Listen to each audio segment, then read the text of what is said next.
Good morning children, class 7. Today I am going to solve the objective type question of chapter 2nd civics. Question first, multiple choice type question.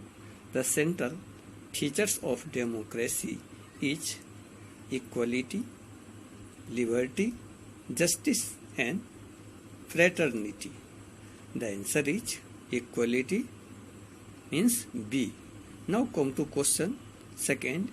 In India, a citizen of dash years of above age has the right to vote. The answer is 18.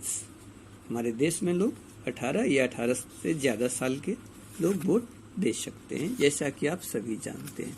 Children, now come to question third.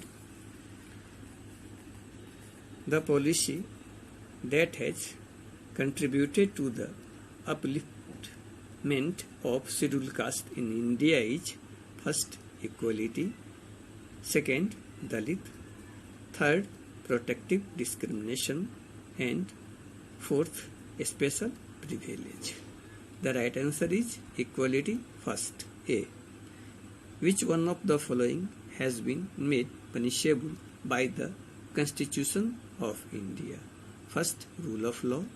Second, rule of Dalit. Third, practice of untouchability. And fourth, apartheid. The answer is practice of untouchability. Now children, come to next question. Unscramble the letters given in the help box and fill in the blanks. Here is the help box. Unscramble the letters and fill in the blanks.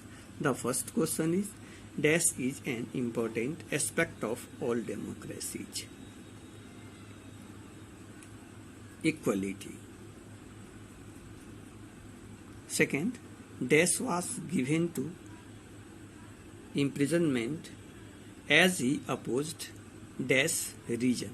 As you know, that person was Nelson Mandela. Now come to question third. In the Indian Constitution, practice of dash in any form